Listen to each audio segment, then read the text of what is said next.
Reka twongere tubahe ikaze nshuti bakunze ba Maris TV aho muri hose tubifuriza kugira uwa gatanu mwiza nako mutegura kwinjira muri weekend umeze neza.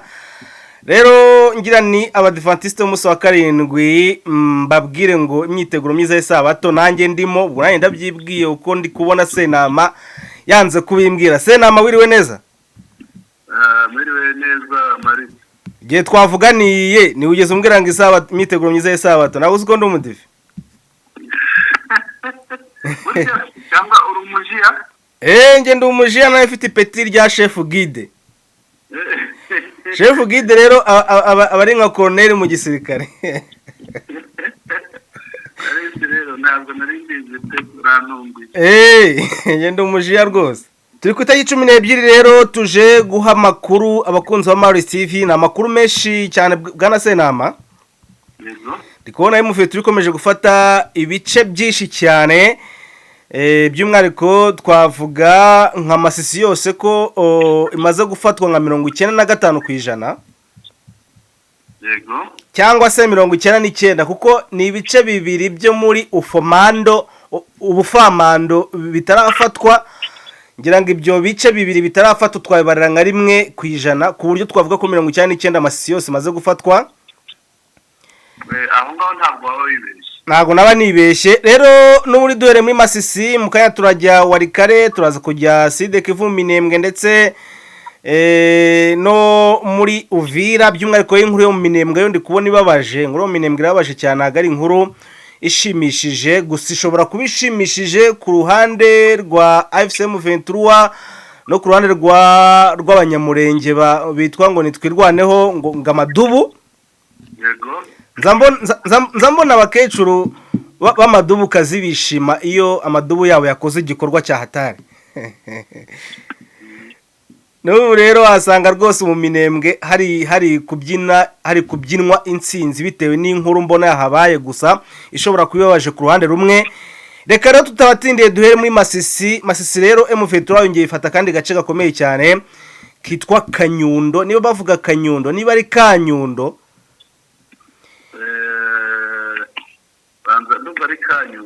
ino Kanyundo rero yafashwe nyuma yuko hafashwa gace kitwa Rukweti.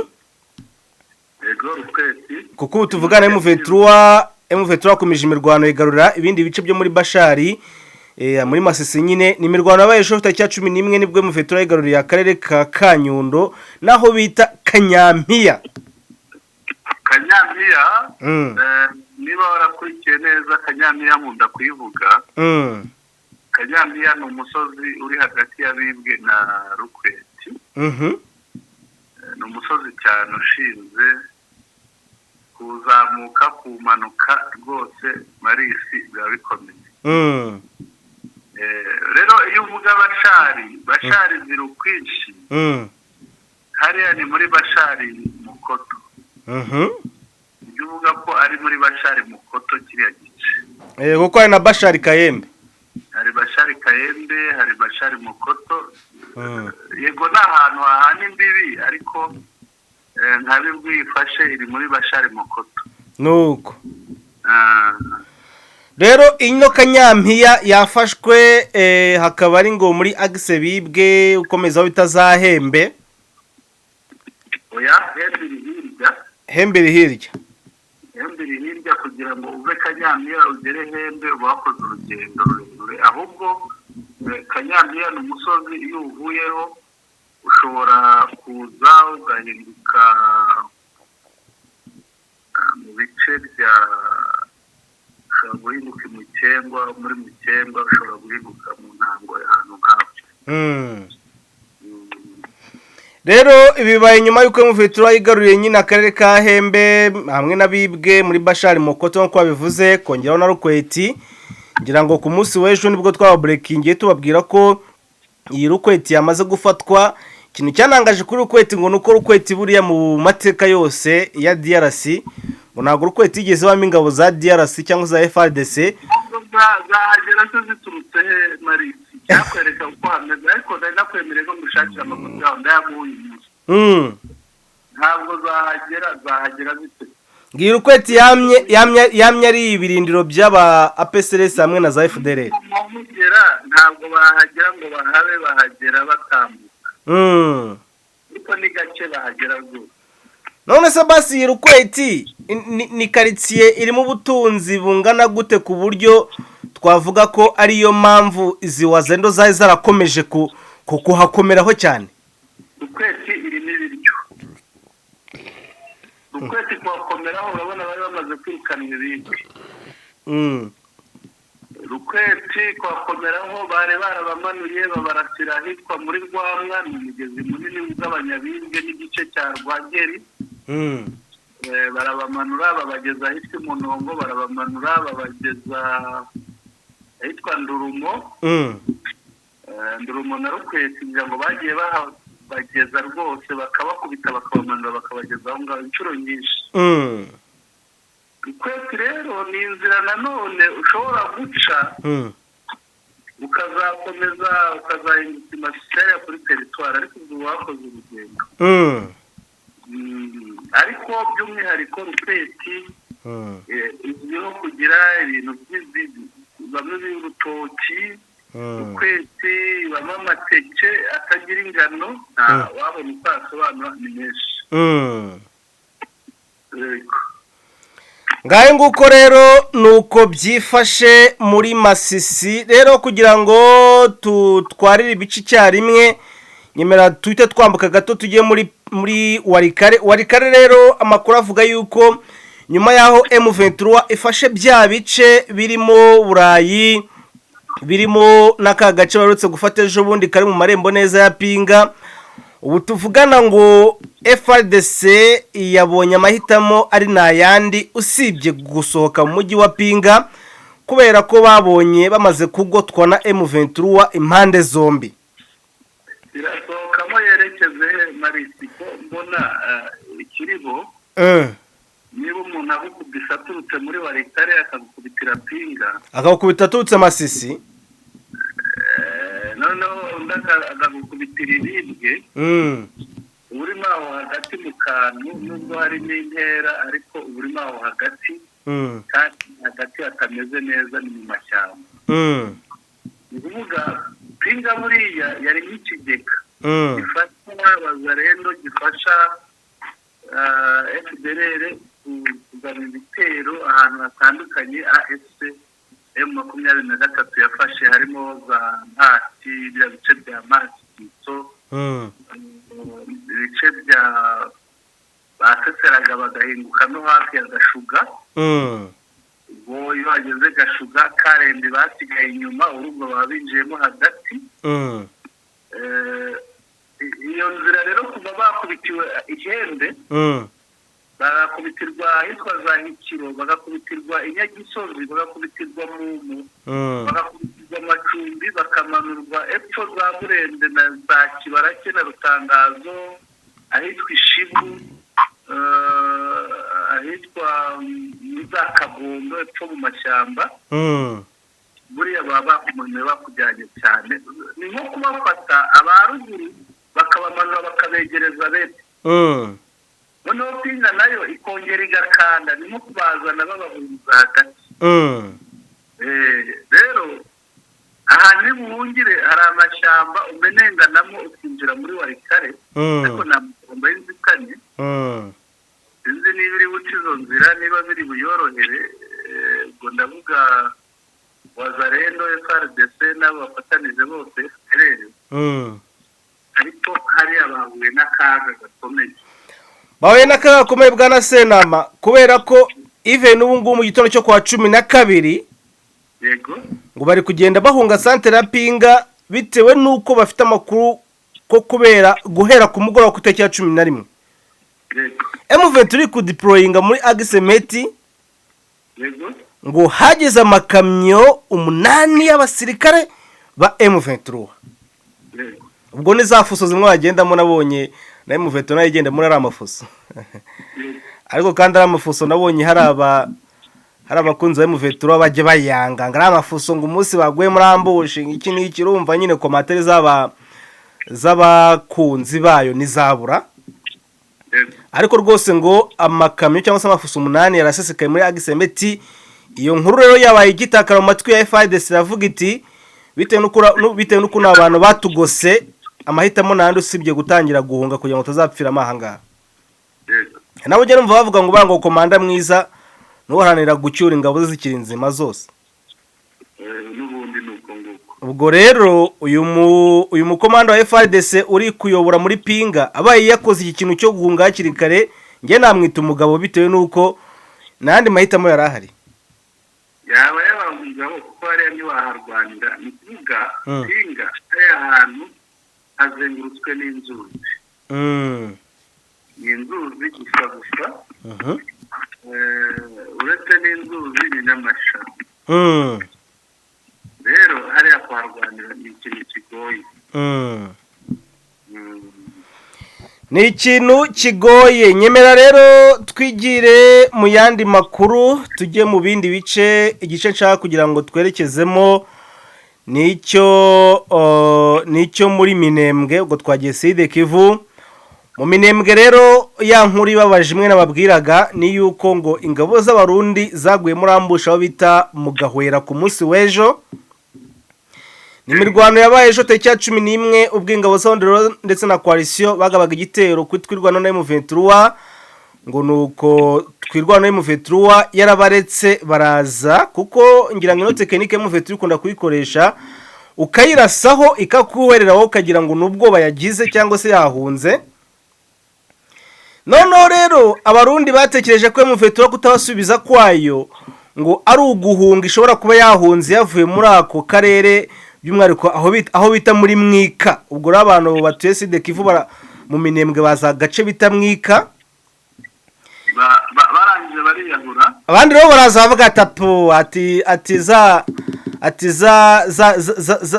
M23 twirwanaho zahunze tubuzagiye maze rero ngo bakiza ngo baguye muri ambushi muri aka karere bita Mwika ngo nahantu rero ngo hari ahantu hameze nko mu kibaya ukuntu ngo barabacucuma ngo warusimbutse yirutse ati imbunda ngo bataga imbunda bakiruka ngo abo ngabo nibo babashije kurokoka byageze ku mugoroba rero bagitoragura imbunda hirya na hino mu mihana kuko ngo za mayiti zo zari nyinshi cyane n'ubu ngubu Croix Rouge neraza kuzitwara bikaba byabereye aho bita muri Mwika ahangaha muri Agise Gahwera nuko byagenze niyo nkuru ibabaje nababwiraga yabereye mu Minembwe kubera ko iyo abasirikare nka gutya bapfuye ngira ngo kiba ari igihombo gikomeye ku gihugu cyabohereje cyane rwose indi nkuru ibabaje ro ku Barundi abarundi bihangane ariko nibo biyahuye ariko bwana Senama nanone nago warenganya bano basirikare nese bano basirikare ko bagenda ku itegeko rya ba boss babo reka mubwire mari buriya nubwo ari ku itegeko rya ba boss wabo wa mugani ntabwo bikwiriye ko biyahura mu bintu nka biriya kuko nzi ko hari abandi nubwo bagiriwe nabi ariko baranze kandi ntibagiyeyo kuko kujya gupfira ikindi gihugu iyo simbona icyo uba uzira kuko nta bisobanuro birimo iyo ntambara ku Burundi nta gisobanuro ifite kandi noneho ikibabaje ngira ngo wabonye n'abafatiwe ku rugamba Burundi bwarabihakanye perezida w'Uburundi yabise ngo ni Red Tabara kandi aribo babohereye biteye agahinda ariko nanone imirwano yanga mu Minembwe ikomeje kuba myinshi tiye tuvuge dusubira ibindi kuba twirwaneho na M23 itari kubasha kubakubita ngo bagende ubuheriheri ushobora kuba urugamba rw'ahantu rukaze usibye nyine za tekinike zatwirwa na M23 bakoresha zo kwirwanaho nyine zo gukoresha amatekinike nkanga ukomeye bakabasha gutsinda umwanzi ariko icyo binyereka bwana Senama mu busesenguzi bwanjye binyereka ko ahantu hashobora kuba hari ingabo nyinshi cyane za coalition kubera ko hakunze kuba imirwano y'igihe kirekire nibyo ikintu uvuga nicyo kandi yumvise ko Uburundi kuza kohereza ingabo bwoherezayo baragenda bagapfa bakicwa bakagwa ku rugamba Burundi bukongera bukohereza y'abandi niba wumva ngo Uburundi bwohereje ingabo buri gihe zirazana ubu ngubu hariya mu Gatumba hariyo imyitozo y'abagomba kwambuka urumva rero ko icyo nicyo gikomeza imirwano hariya naho ubundi bayararangiye ngahe nguko rero tukiri mu bice bya Sud Kivu nyemera twongera dusubira inyuma ho gatoya tuzamuke Bukavu rero uyu munsi ku gitondo cyo kwa 12 ngo bakoza gashya kubera ko ngo mu mujyi wa Bukavu hari ikibumbano cyangwa se igishushanyo cya Felix Tshisekedi rero ngo inzego za FCM Vetura ngo zatanze itegeko kugira ngo bakibomagure rero ngo na mpamvu yo kugira ngo isura Tshisekedi ikomeze igaragare mu bice bigenzurwa na M23 Tshisekedi bamurangije ibi rero byabereye muri commune ya Bagira ahitwa Brasserie rero abantu ndahazi Marisi niba warigeze kubona igihe Bukavu yari yegereje gufatwa abaturage bibaga amakaziye menshi amakese menshi amakurete warabonye haba uruganda rw'inzoga ku ruganda rw'inzoga ni hariya ni hariya ni agace usangaho Brasserie bararima ko bayita hariya ukahasanga uruganda rw'imiti rwo bita Farmakina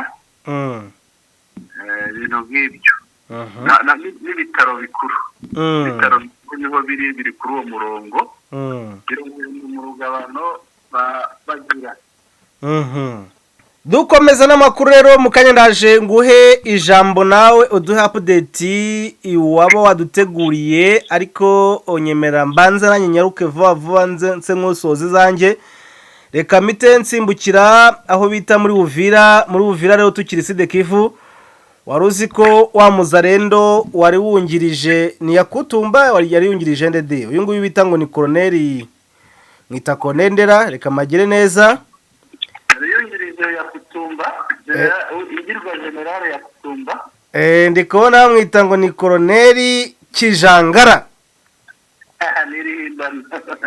uyu Colonel Kijangara rero yishwe yapfuye umusibejo yego urabizi rwose ni mu myiteguro yo kwitegura Minisitiri w'umutekano Shabani Ruko nibwo ku mugoroba wa tariki 10 nibwo uyu Colonel Kijangara Matendo yararashwe araswa na FRDC arasirwa nyina no mujyi wa Uvira no ukahita apfa uyu Colonel yabaga muri Wazalendo ngo ba MPRDPD yego nkuko rero byatangajwe na directeur wabo yatangaje rwose ko uyu Colonel Kijangara yamaze kwitaba Imana banza bumva ka video gatoya directeur wa mouvement wa MRPDP nawe ni nani yake yako notre colonel mwalituacha Colonel Kijangala Matendo Mafuta alikuwa ni mdogo yangu na alikuwa rafiki yangu, alikuwa mdogo yangu wa kunifata wa mara pili kumgongo yangu,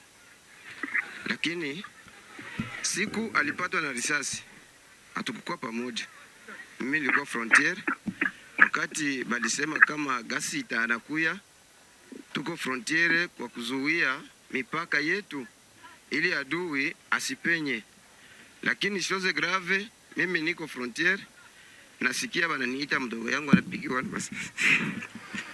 Yo ngira ngo uyu ngo directeur wavuze ngibi ku kinyamakuru ngira ngo ni umuvandimwe we kwako aravuze ngo uyu nguyu Colonel Kijangara ni umuvandimwe wanjye ankurikira bwa kabiri mu mugongo yego ati rero ubwo naindi muri office nagiye kumva mvaramagara arambwira ngo mudogo wangu anapigwa masasi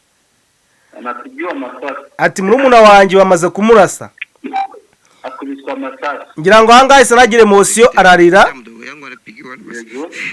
aisarira ati Paul munyamakuru avuga ati Paul wakati nilitoka pale ati icyo gihe nafika navuye ngo ndaza ndahagera bananiambia mdogo mbibonye rwose agahinda ngo karamwica cyane dasosa rero nizo nkuru zo muri Sud Kivu mitanyarukira rero muri Rubero abaturage ba segiteri y'Abapere ngo batangiye guhungira mu karere ka Kipese ndetse na Kitsumbiro ahayobowe na AFC M23. Rero abaturage bari guhunga barwanyi ba ADF bakomeje gukora ubwicanyi muri ibyo bice bya Bapere ngo kandi ngo hakaba hagenzurwa na FARDC ndetse na PDF. Ibibaye nyuma y'uko ADF yishe abaturage barenga 60 mu karere ka Ntoyo hafi ya Mangurujipa muri teritwari ya Rubero mu ijoro ryo ku itariki 8 rishyira ku ya 9. Ibi bisobanuye iki bwana Senama? Biriya icyo bisobanuye uravuga ibihe byo guhunga, ndavuga ibi byo guhunga bagahunga ibice bigenzurwa na FARDC ndetse na UPDF ingabo za Uganda bakajya mu bice biyobowe n'inyeshyamba kandi bita ngo ni haduyi. Icyo bisobanuye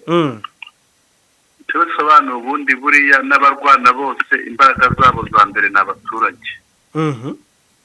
Kuba rero imbaraga zirimo kuva mu gice kigenzurwa na leta zikerekeza mu gice kigenzurwa na AFCM 23 bivuze ko umunzani urimo guhengama. Umunzani uri guhengama pe. Umunzani urimo guhengama ubwo imbaraga mvuga n'abaturage. Buriya ntabwo kurwana udafite abaturage ubu buze ikintu kinini cyane. N'intambara kugira ngo uzayitsinde byakugora. Ko ngira ngo warabonye muri Nepal ukuntu abaturage bahiritse leta. Abaturage rero ni imbaraga zikomeye. Niba bahunga Kinshasa, bahunga leta ya Kinshasa bakizira muri AFCM 23, turumvikana. Ndakumva. Ibyo bivuze ko Kinshasa irimo iratakaza cyane. Ikindi bivuze biragaragaza ibigiye kuba muri kariya gace. Ko abaturage barebye ngo baravuga bati ruriya ruhande nirwo rujya rutsinda, reka duhungire hariya bitazadusanga. Ariko kandi ngiye nkibaza ubu ngo amahanga bibona ko abaturage ubwabo bagiriye icyizere izinyeshyamba. Amahanga sinzi niba bibona kuko aba yabibonanye kabagakwiye gushyikiriza inyeshyamba ko akoze igirirwa icyizere n'abaturage. AFCM 23 ntabwo yagirirwa icyizere ako kandi. Bishoboka. Ariko kigenda kiyubaka urabona uko yatangiye ntabwo ari kimeze uyu munsi. Nejo ngira ngo twaravuganye ariko amakuru nza kuyabona neza nyuma yaho. Urabona ko bahamagawe no muri Loni. Urumva iyo bageze kuri iyo ntera icyizere cyo kirimo kizamuka kisobanura. Bashobora no kubona ababumva diplomasi yabo ikaba yazamutse, urushinge rwazamutse yagiye. Ibyo rero urumva ko AFCM 23 irimo iragira imbaraga. Buryo umuturage niba ahunga ahungira aho yizeye umutekano, yizeye umutekano, bavuga ati hariya nimpajya ubuzima bwanjye ndaba mburokoye. Baba we bayoborwa na leta ya Kinshasa bakaza ahayoborwa na AFCM 23. Ayo ni amahitamo baba bakoze. Ayo mahitamo rero icyo avuze ni uko AFCM 23 kubw'uwo muturage uko umuturage abibona ni uko ari itanga umutekano kurusha uko leta ya Kinshasa yawutanga. Ayo nguko rero ibintu bizagenda byisobanura ku mugani wawe, bizagenda byisobanura ukwabyo aden ubwo nicyo cyizere kigende kiyongera. Rero muri Nyiragongo, administrateur wa Nyiragongo bwana Ephraim Kabasha yakoranye inama n'abaturage nyine abakangurira gukomeza kwicungira umutekano ndetse no gufatanya na M23, dore ko ngo muri ibi bice abasore benshi bari kugenda bava mu kirunga cya Nyiragongo bakamanuka bavuga ko baje kwiyunga na AFC M23. Bwana Senama, nyemera ngo umwanya uduhe amakuru yandi twatavuzeho. Ntabwo njya ku nkuru nyinshi cyane ariko turajya ku nkuru y'ikibazo cy'impanuka yabaye muri Repubulika Iharanira Demokarasi ya Kongo mu ntara ya Equateur. Aha ubwato bwari butwaye abantu barohamye, bwagize impanuka mu mazi, abantu bararohama. Ariko ndi kubona hari ikinyamakuru cyanditse ko ari abanyeshuri ntabwo ari abanyeshuri gusa amakuru mfite gihe ndabona harohamye abantu 86 inka yanjye muri abo ngabo abenshi ni abanyeshuri bagera kuri 60. ye baba we rero ni ikibazo gutakaza abantu bangana batya urumva ko ari ikibazo gikomeye. Ibi bikaba biri muri serivisi za Jean Pierre Bemba biza byiyongera kuri byari byabaye kuri perezida aho yakoze mu kirere iminota 40 biga cy'indege cyabuze umuriro cyabuze na mazutu yo kwatsa za moteri wabone niba ari ibyo ngibyo ayo niyo makuru y'inyongera nakongeraho. Nibyo koko nibyabaye ku itariki 10 nibwo ubwato bwarohamye mu mugezi witwa Nsolo hakaba muri teritwari ya Basankusu nuko abanyeshuri 63 nkuko bivuze barapfuye hamwe n'abandi baturage 23 hose hamwe uko babivuze ni 86.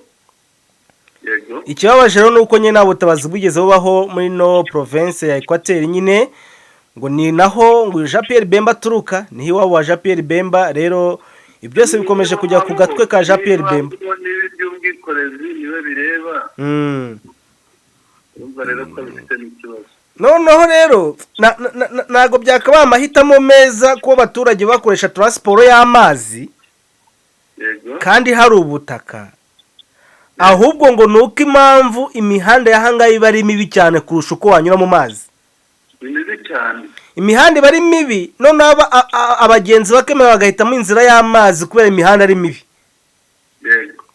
umva biteye agahinda cyane kabisa biteye agahinda uyu Jean Pierre Bemba ubundi uyu nguyu ari nko mu bindi bihugu ngira ngo yatasimbuzwa ku nshingano ze yatasimbuzwa rwose. Dusoza rero reka turebe ku ino nkuru y'ibitero bya Israeli muri Katari umwuka ni mubi rero hagati ya Katari na Israeli ibihugu by'ishyano byagiye binenga igikorwa Israeli yakoze cyo kurengera ikintu nk'iki ngiki nabyita sovereignty cyangwa se ubusugire bw'ikindi gihugu. Barashe ibisasu muri Katari ngo bashaka kugira ngo bivugane abayobozi b'umutwe wa Hamas ariko kandi nabonye Israeli ikomeje kugawa kugeza n'ubu ngubu nabonye umuryango w'ibihugu by'umwe by'Uburayi byahagaritse inkunga byateraga Israeli n'amafaranga ajyaga yoherezwa mu mishinga ikora muri Israeli. Ayo mafaranga yose yahagaritswe na European Union. Iki kintu kivuga iki bwana Sena mu busesenguzi bwawe kuba Israeli ikomeje kugawa n'amahanga agiye atandukanye? N'u Rwanda rwasohoye itangazo rugaye ibitero bya Israeli kuri Katari n'ibikorwa muri rusange Israeli ikomeje gukora kugaya ibitero muri Gaza, abagore barapfa, abana barapfa etc. Ubivugaho iki mu busesenguzi bwawe ubona Israeli ikibazo iraza kucyitwaramo gute mu gihe amahanga yose akomeje kuyigaya? Marisi kiriya ni ikintu ubushotoranyi ariko butari bwiza ubushotoranyi buhitana ubuzima bw'abantu igitero ku kindi gihugu kandi ngira ngo Katari ntabwo yari yarigeze ishotora Israeli. Katari wabizi ko ni kapitali y'ubuhuza yego ariko ntabwo yigeze ishotorana nta na rimwe yabikoze. Rero ubushotoranyi nka buriya nubwo kwamaganwa wa mugani kuko n'ibindi bihugu byinshi byabikoze. Hamase ubona Israeli yitwaza iki? Ubundi no muntu yanduranya mbo hari kamere y'umuntu kuba yanduranya ariko none hari n'ibintu bikunda gutera umuntu kwanduranya. Ubona ibitera Israeli kugira izo confidence zo kwanduranya ari iki? Iyo ndebye nsanga icyo yishingikirije navuga nk'ibintu bibiri. Mbere na mbere Israeli ni igihugu cy'ikirwanyi byagaragaye ko kizi kurwana gifite n'intwaro ubu bitoroshye. Icyo ni kimwe. Ikindi nanone ni amahanga ashyigikira Israeli buriya amahanga yishyigikira noneho bigatuma ikomeza kugaba ibitero nka biriya muri amahanga ngira ngo navuga nka Leta Zunze Ubumwe za Amerika nabwo zishyigikiye Israel cyane kandi kubera ijambo Leta Zunze Ubumwe za Amerika zifite ku isi mu ruhando mpuzamahanga ibyo ngibyo Israel nabyo ikabyuriraho ikora nka biriya babyibuka mu gihe cyashize yibasiye ibihugu hariya irasa n'abayobozi bakuru ugasanga irabishe irabahitanye ntibamenye uko byagenze rero Israel ntibirigenderaho ibyo bintu biri kubwiye ngahe nguko rero dusoza rero tubibutse ko uyu munsi tariki 12 aribwo hagiye gusomwa imyanzuro y'urubanza rwa Joseph Kabila mu rukiko rukuru rwa Congo i Kinshasa aho Kabila rero wahoze ari perezida w'iki gihugu imyaka 18 yose ari gushinzwa ibirimo gufata ku ngufu gufata umujyi wa Goma ku gahato kwigumura kuri leta gufatanya kugambanira igihugu no gufatanya n'abigometse ku butegetsi ni byinshi cyane abonye bamushinza rero imyanzuro y'urubanza cyangwa se isomwa ry'urubanza rwe riraba munsi tariki 12 i Kinshasa rero nagihindutse mu makuru akurikira turaza kubagezaho uko uru rubanza cyangwa se uko iri somwa ry'urubanza rwa Joseph Kabila yagenze dasosa reka ngushimire bwana Senama ugire igicamusi cyiza ndagushimiye nanjye Marisi nawe igicamusi cyiza ndetse n'abakunzi bawe thank you so much wa gatanu mwiza weekend nziza ubwo nubishaka uraza kuntumira urakoze cyane sawa sawa